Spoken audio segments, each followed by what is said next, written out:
Hey Dave, where are you right now? My water just broke. Please come home right away. Oh, that's impossible. I'm on a trip with Emma right now. I'm not nearby, so call someone else, like your parents. No way. This was a critical moment, and today was supposed to be the due date. Despite that, why was Dave on a trip with Emma? Feeling frustrated but realizing time was of the essence, I hurriedly called my dad. With the help of my dad and his assistant, Rick, I managed to safely give birth to a baby girl.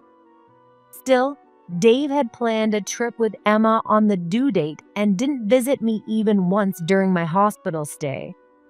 Even after knowing our daughter was born, he continued his trip.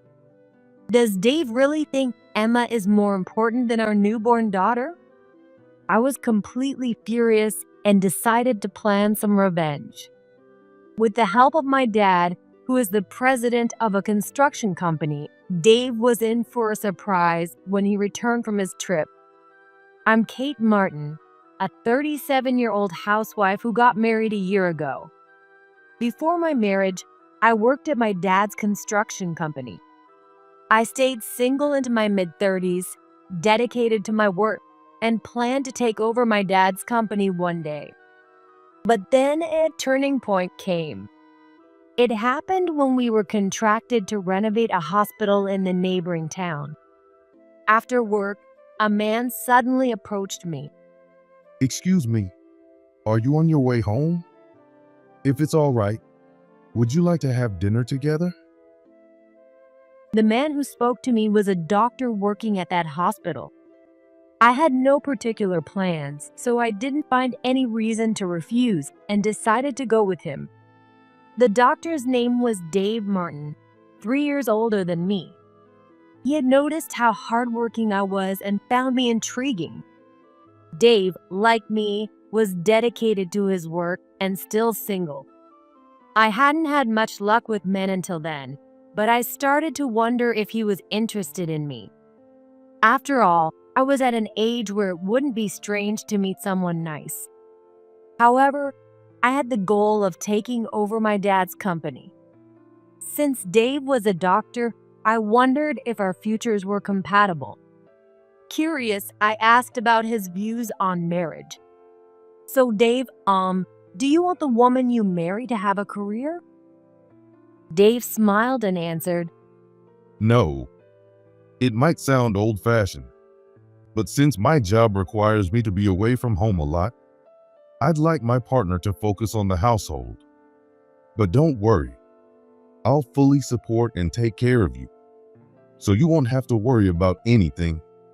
Although he clearly expressed his thoughts, it wasn't the answer I was hoping for.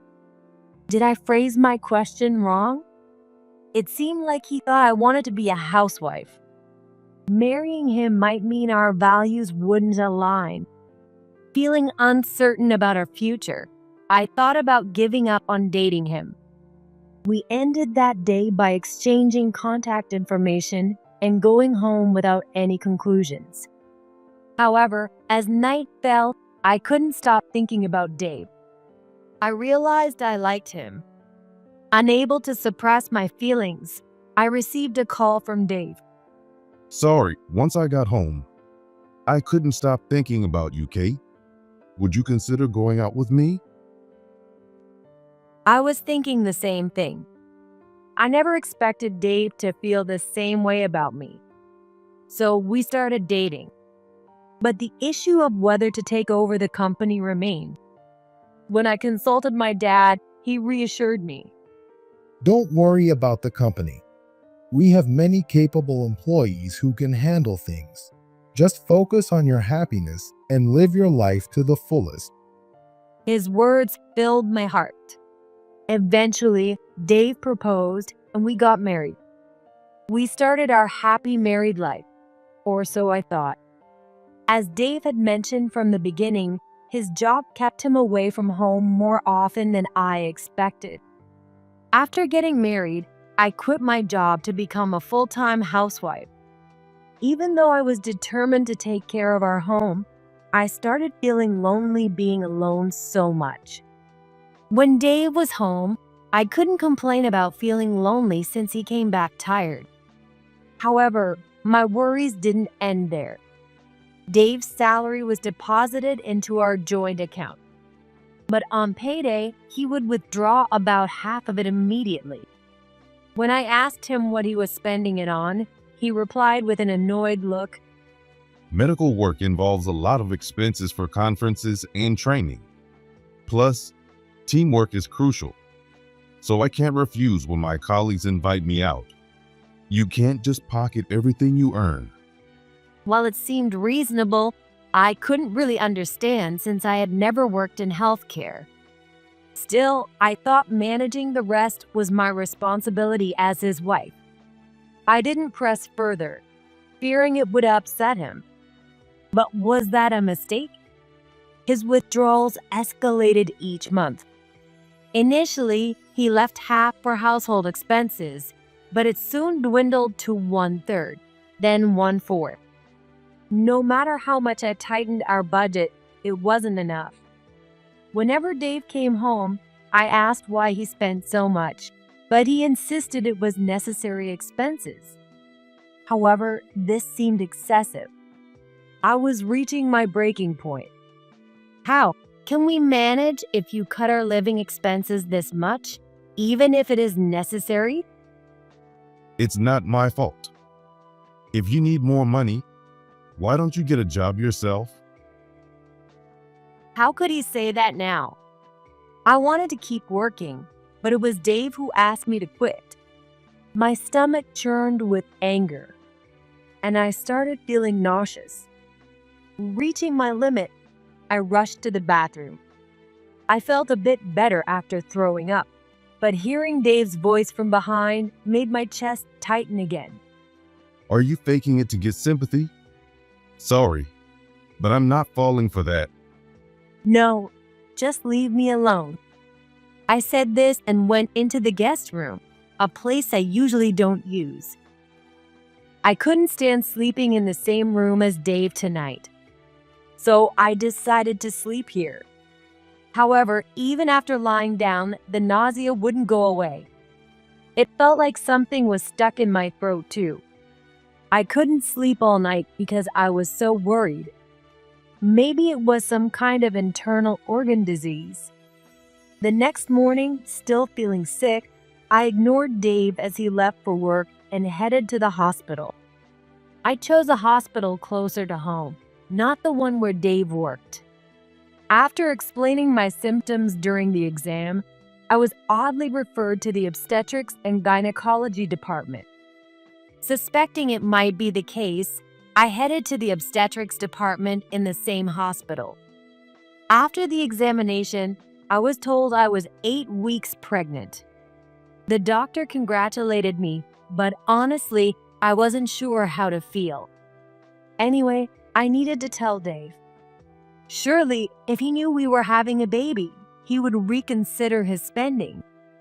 With that in mind, I sent him a message on my phone about the pregnancy.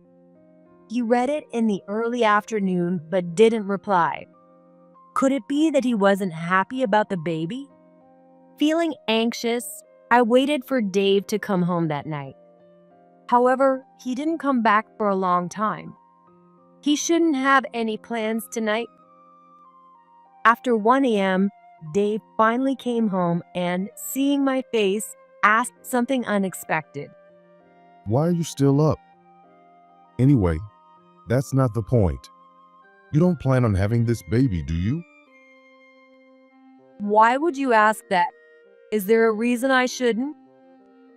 I was stunned by Dave's reaction. If he didn't want kids, why did he even get married? When I asked him why, he began telling an unbelievable story. It turns out that Dave's childhood friend recently got divorced. She had defied her parents to marry, so she couldn't return home and was struggling alone. So Dave said he was helping her as much as he could. I was speechless. Why should you have to help her? Her divorce is her own problem. It's not that simple. Emma, she always helped me when I was bullied as a kid.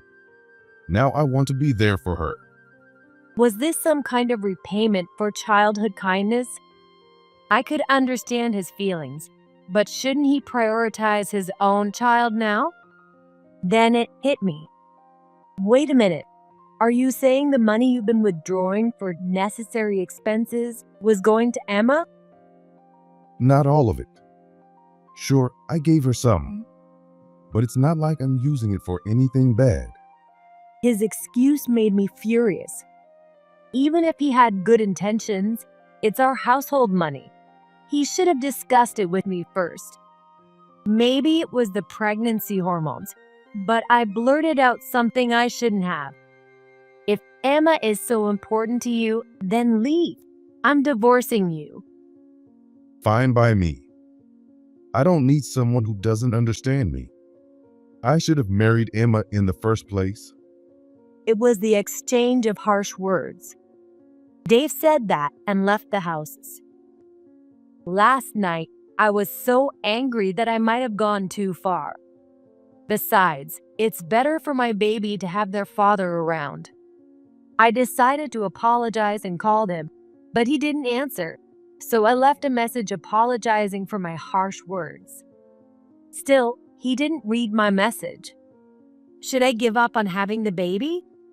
That evening, I visited my dad at the company he runs and told him everything that happened. My dad was furious. What is Dave thinking? He's married. Even if they are childhood friends, it's outrageous to cut back on living expenses to help her out. You're right. I should have managed things better. Should I give up on having this baby? As I asked while gently rubbing my belly, my dad shook his head vigorously. No, that child is a precious life. Kate, don't worry about anything else. Just focus on having a healthy baby. I'll take care of everything else. My dad's words brought tears to my eyes. All the employees of the company who were around him said they would help. They were originally my coworkers, and we've always shared everything with each other. Encouraged by these strong colleagues, I decided to have this baby. When I returned home, Dave was standing in front of the door. He seemed to be waiting for me, looking a bit uncomfortable. What's wrong, Dave? Weren't you going to leave? Well, I was planning to leave at first. But you told your dad about what happened yesterday, didn't you? He called me and yelled at me. He said if I didn't come back immediately, I'd have to pay $100,000 for alimony and child support. He was so scary, like a mafia boss. I had no choice but to come back. Using your parents to threaten me is so unfair. So that's what happened. Anyway, since he came back, I told him about my decision to have the baby and the due date. However, Dave still spent most of his time away from home, and he kept withdrawing money without telling me. You're probably giving it to Emma again. Even when I made snide comments, he just ignored me. Dave only came back because he didn't want to pay the large amount of money. As the due date approached, Dave was still rarely home. I didn't want to trouble my dad by having the baby at his house since he's the only man there, so I decided to wait at home for Dave. But even on the due date, he didn't come back. Being alone at home, I started to get anxious. Then it happened. Suddenly, I felt labor pains. And then a warm sensation. My water broke. I couldn't bear it any longer and tried to call a taxi, but I couldn't find a paper with the taxi company's number. I should have saved it on my phone. Calling an ambulance would disturb the neighbors. I should call Dave immediately. When I called, Dave answered right away. Hey Dave, where are you right now? My water just broke. Please come home right away. No, that's impossible. I'm on a trip with Emma right now. I'm not nearby, so call someone else, like your parents. No way. This was a critical moment, and today was supposed to be the due date. Despite that, why was Dave on a trip with Emma? However, there was no time to be angry in such an urgent situation. I hurriedly ended the call and phoned my dad. He said he would come right away. Since he didn't have a driver's license, he came with his assistant, Rick. Kate, are you okay? We're going to the hospital right now. He called out to me loudly while running toward me with Rick, his assistant, who was driving. Rick is the company's executive vice president and always supports my dad in emergencies. I put my arms around both my dad and Rick, and they helped me to the back seat of the car. My dad sat next to me and kept encouraging me while rubbing my back until we reached the hospital. Thanks to them, I safely gave birth to a baby girl. I heard it would have been dangerous if we had arrived a bit later. I was filled with gratitude for my dad and Rick. Thanks to them, I was able to safely deliver my precious child. I couldn't help but adore my daughter, who was crying with a bright red face. My dad was overjoyed, raising both hands in celebration of having a grandchild. I asked my dad to bring Rick, who had been waiting outside the delivery room, inside. I wanted to thank the man who had saved my daughter's life as soon as possible. Rick came in, looking a bit embarrassed. Kate, congratulations on the birth of your baby. All thanks to you, underboss. Rick laughed and shook his head lightly when I called him by his old title. No, our company is now a legitimate company, so please don't call me that. Your daughter will be surprised. For a moment, the atmosphere felt warm, and I smiled. Was it just my imagination? My daughter, who had stopped crying at some point, now seemed to have a slight smile on her face. Seeing my daughter's peaceful expression, I resolved to make her happy no matter what. However, my spirits sank as I stayed in the hospital room.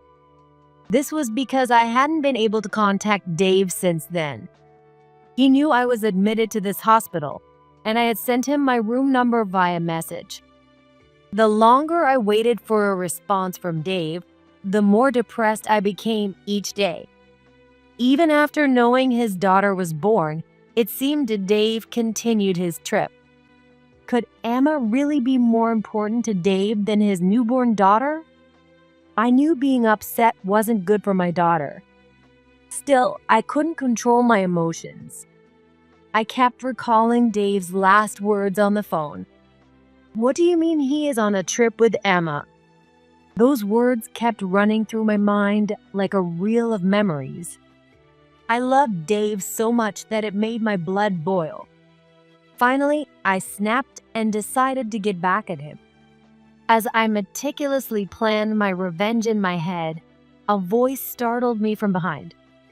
What's wrong, Kate? You look scary. Snapping back to reality, I saw it was my dad. "Dad, how long have you been standing there?" I just came in.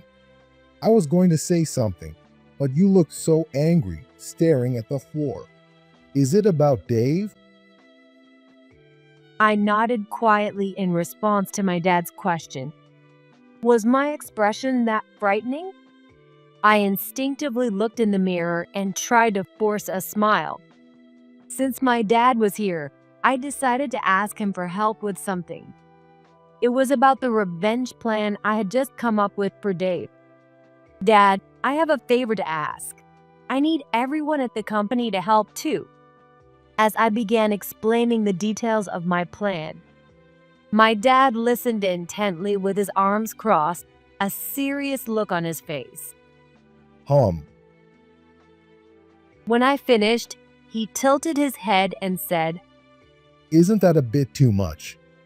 You haven't even properly talked to him since your baby was born. Well, it's not like we have much work now, so it's fine. It's okay. Talking to Dave won't change anything. He won't learn his lesson unless we do something drastic. Please, Dad, I need your help. Desperately pleading with my hands clasped, my dad finally agreed to help. I could already picture Dave's surprised face. A week had passed since the birth. Even though I was in my late 30s, my recovery went smoothly, and I was discharged without any issues. After leaving the hospital, I decided to stay at my dad's house with my daughter. While I was in the hospital, everyone in the Blackwood family swiftly carried out the plan I had asked my dad for. On the way back to my dad's house, I made a stop and attached something to the restricted area rope. That something was. When I called the hospital where Dave works, I found out that he had taken a 2-week leave. He had requested time off, citing wife's expected delivery, but he had probably been enjoying a trip with Emma all this time. According to the dates he requested the leave, he should be coming home today. As I had expected, Dave called in the evening. As soon as I answered, he started yelling. Hey, why is our house an empty lot? What happened to the house and my stuff? And more importantly, where are you right now? Calm down, I'll explain everything. I couldn't help but chuckle at his frantic tone. The house we lived in was built by my dad's company and was under his name. So I asked him to have it demolished while Dave was away. By the way, I sent Dave's belongings to his parents' house. When I explained the situation to his parents over the phone, they were furious about Dave's behavior. They even offered to come and apologize, but I declined, saying it was a matter between Dave and me until we could have a proper discussion. Hearing all this, Dave seemed flustered over the phone. Realizing he hadn't noticed something yet, I asked him, "Did you see the letter I left on the rope at the empty lot? It was covered in plastic so it wouldn't get wet in the rain." It seemed Dave hadn't noticed, as I could hear him scrambling to find it. Oh, this? After hearing the sound of plastic and paper tearing, Dave started yelling again. Why is there a divorce paper here? And you've already filled out your part. What did I do to deserve this? Oh, you went on a trip with your childhood friend during such an important time as your wife's delivery. Isn't that a valid reason for divorce? Cheating? Where's your proof? I just went on a trip with Emma because she wanted to go to trip. I didn't do anything wrong. Don't make baseless accusations without evidence. Dave denied cheating, but I had solid proof. Right after giving birth, I told my dad about Dave and Emma's trip, and Rick heard it too. When Rick heard the name Emma, he reacted. Could it be Emma Brown? If so, that's my ex-wife who recently got divorced. I remembered that Rick had gotten married about a year ago, but I had never seen his wife's face and recently heard that they had divorced. I described Emma's features as I knew them from Dave, and it seemed to match Rick's description. Then Rick said, If it's the hotel Emma mentioned wanting to go to, I have a good idea where it is. I'll send some of my colleagues to check it out. Following Rick's instructions, a few young employees from the company went to the hotel where Dave and Emma were staying. They stayed in the room next to them, took photos of Dave and Emma walking together, and even recorded their nighttime activities through the walls. When I told Dave that these would all serve as evidence, he couldn't say anything and hung up the phone. I knew exactly where he would be going next. After a while, Rick and I went to the place where we expected Dave to be. It was the apartment where Rick had lived with Emma before their divorce. Rick had divorced Emma because she was cheating. Rick had told her to leave, but she showed no signs of moving out, so Rick had left instead. When we arrived, sure enough, Dave was there. His car was in the parking lot. Rick immediately headed to Emma's room, and I followed. When I rang the doorbell, it was Emma who answered. She looked surprised to see Rick. Rick, what are you doing here? And isn't that Dave's wife? Why are you together? Emma, it seems you didn't even know where your husband worked while you were married to me. This lady is the daughter of our company's president. Emma's eyes widened even more in shock. No, that can't be. Dave's wife is connected to Rick's company? For the year Emma had been married to Rick, she had shown no interest in his work, neglected their home, and spent her time with other men. So, it wasn't surprising she didn't know that Rick worked at my family's company, where Dave is my husband. But now wasn't the time to discuss this, so I turned my attention to the back of the house, where Dave was likely to be. Dave, make sure to fill out that divorce paper properly and submit it. If you find it troublesome, just sign it and I'll handle the submission for you. Hearing my voice, Dave appeared from the back holding the divorce paper in his hand. This one? Yes, that's it. Just as I was eager to finalize the divorce, Rick interrupted. Wait a minute. Your husband cheated with Emma. We have proof, so he needs to sign a pledge to pay the alimony before we submit the divorce papers. Geez, alimony. Well, with my income, it's not that big of a deal. Dave said with a nonchalant expression. But Rick gave Dave a sinister smile, as if to say, "Do you really think it'll be that easy?" It seemed he had something in mind. Rick then turned to Emma. And Emma, you haven't paid the alimony for your affair yet. I even gave you the apartment. What's your excuse? I have had enough. Pay up the alimony now, every last cent. Rick's intimidating tone left Emma flustered. Seeing this, Dave tried to defend Emma. This is like a mafia move. Kate's father was the same way. This is outright intimidation. What kind of people work at this company? Everyone's scary. Mafia? Up until recently, everyone here used to call me underboss. Dave's face went even paler. He looked at me nervously and said, So, does that mean your family, the Blackwood family, is? "Yes, exactly what you're thinking. But now we're a legitimate business.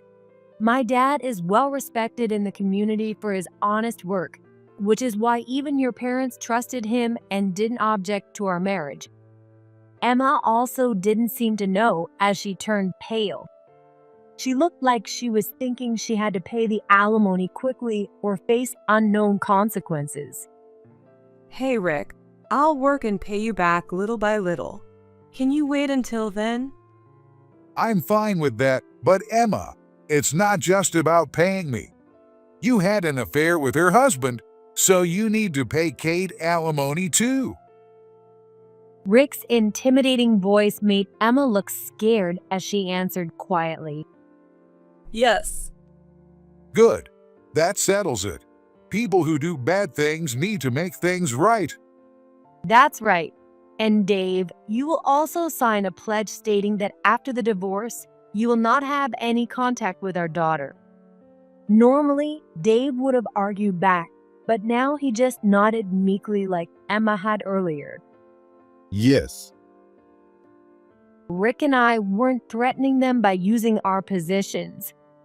It's just that our principle of making sure things are done properly hadn't changed. I took the signed pledge and the divorce papers from Dave and left with Rick. I owe Rick a lot, so I need to thank him properly. Rick, thank you so much for today.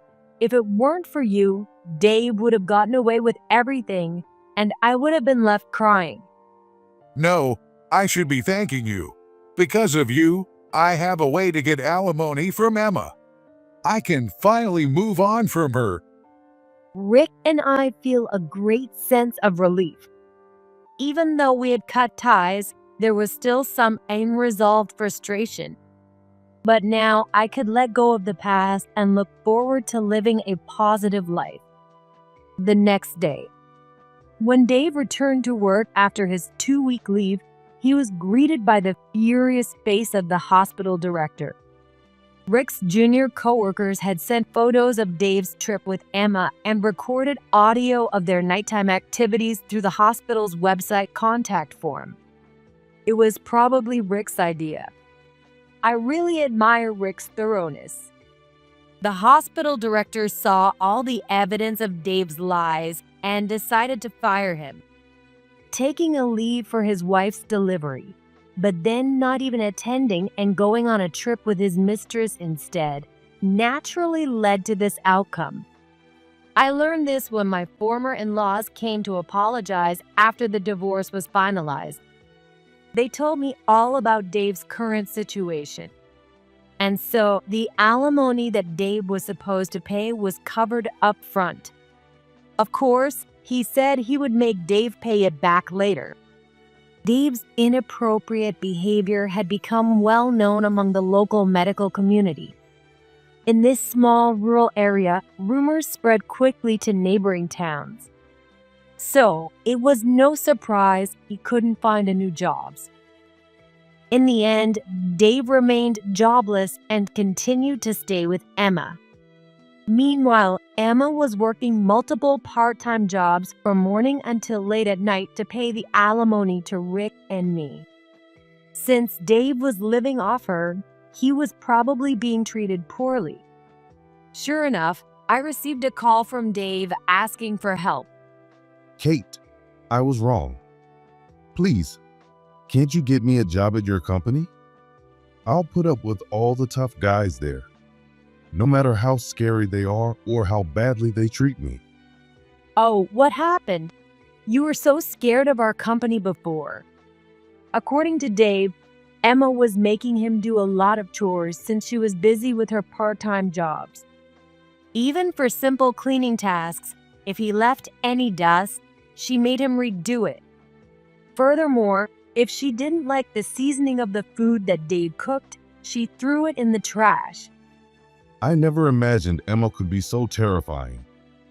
Sure, she was strong-willed even as a kid, but sometimes she even chases me with a knife. I don't think I can survive this. Well, she did protect you from bullies as a kid. Even I'd be scared of such a strong-willed woman. Indeed, there wasn't a single person in our family, even before we went straight, who would do such a dangerous thing. It's surprising that even ordinary women can be so terrifying. But despite feeling a bit of sympathy, helping Dave would mean eventually letting him see our daughter. If possible, I don't want him to meet her now. Maybe one day when she grows up and decides she wants to meet her father on her own. So I hardened my heart and responded coldly. Sorry, Dave, but I can't help you. You made your bed, now you have to lie in it. Find a job and make enough money to move out from Emma's place on your own. With that, I hung up the phone without waiting for his reply. Even though he had a medical license, he would have to figure something out eventually. However, a shocking event happened soon after. While watching TV at home, I saw a news report that Dave and Emma had been arrested. Upon hearing more details, it turned out that Dave, desperate for money, found a high-paying part-time job online. Emma jumped at the chance and joined him. But it was a shady job in the underworld. They were recruited through social media to be couriers. They were supposed to deliver phones to designated locations, but the phones contained details of illegal transactions. Even though Dave and Emma claimed they didn't know about it, that wouldn't get them off the hook. Dave knows nothing outside of the medical field and is clueless about the world. Maybe that's why he got involved in such shady business when I told him to find a job on his own.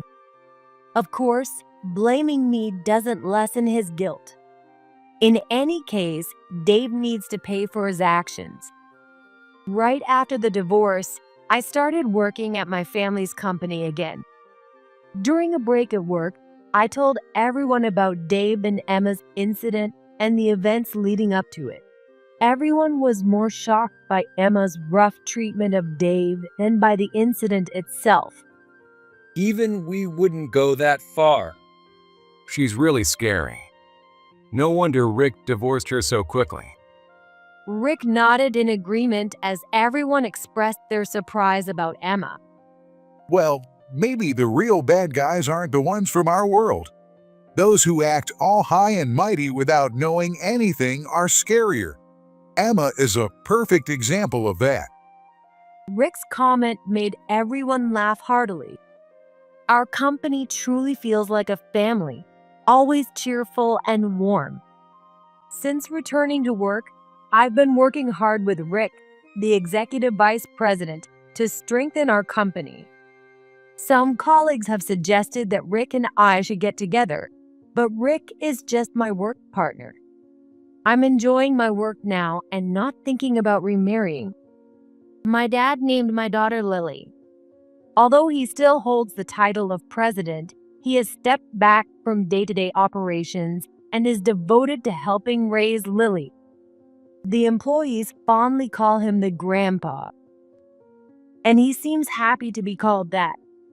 Lily is very attached to her grandpa, so as long as my dad is healthy, I don't have to worry about childcare and can focus on my work. And so, I continue to dedicate myself to work from early in the morning.